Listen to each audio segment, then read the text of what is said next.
Hello my cuties, welcome back to our channel SS kids TV. ఇవాళ చెప్పబోయే కథ పేరు స్నేహమే బహుమతి. సింగమల అనే అడవిని కంటి అనే సింహం పాలిస్తుండేది. దానికి నక్క, కాకి అనుచరులుగా ఉండేవి. ఒకరోజు కాకి ఎగురుకుంటూ వచ్చి, మన అడవికి దూరంగా ఉన్న ఎడారిలో ఒంటెని చూశాను.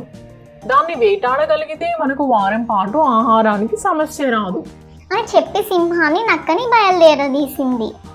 కానీ ఎడారిలోకి అడుగు పెట్టగానే అక్కడికి వేడికి సింహం నక్కల కాలు కాలి నడవలేకపోయాయి. దాంతో కాకి ఒంటె దగ్గరికి వెళ్ళి, మిత్రమా, నువ్వు మా రాజు సింహాన్ని, మంత్రి అక్కని అడవిలో దించగలవా అని అడిగింది. ఒప్పుకున్న ఒంటె సింహాన్ని నక్కని మోసుకుంటూ వాళ్ళ స్థావరానికి తెచ్చింది. దాని మంచితనం సింహానికి బాగా నచ్చి, మిత్రమా, నువ్వు కూడా మాతో పాటు ఇక్కడే ఉండు అంది ఒంటెతో.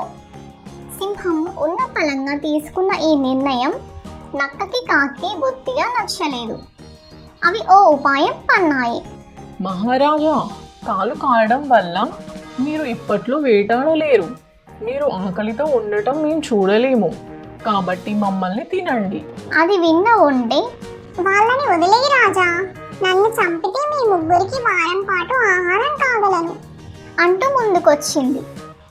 నక్క కాకి ఆ మాట కోసమే ఇలా నాటకం ఆడాయని సింహానికి అర్థమైపోయింది. దాంతో, సరే, ఒక్కొక్కరు వరుసగా రండి. ముందు చిన్న జీవితో మొదలు పెడతాను. కాకి, నువ్వురా ముందు అంది.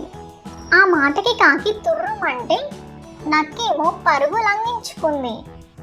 ఒంటె, సింహాలు మాత్రం అప్పటి నుంచి మంచి స్నేహితులుగా ఉండిపోయాయి. ఈ కథ యొక్క నీతి ఏంటంటే, స్నేహాన్ని నిజంగా విలువైనదిగా భావించేవాడు నిజమైన మిత్రుడే అని అర్థం. స్వార్థం ఉన్నవారు చివరికి వెనుకబడతారు, కానీ నిజమైన స్నేహం ఎప్పటికీ నిలుస్తుంది. పెద్ద అవసరంలో తోడుగా నిలిచిన వారే నిజమైన స్నేహితులు అని ఈ కథ యొక్క నీతి. బాగుందా పిల్లలు ఈ నీతి కథ? బాగుంటే లైక్ చేయండి. Thank you for watching. మరెన్నో కథలతో మీ ముందుకు వస్తాను. అంతవరకు ఉంటా మరి. బాయ్.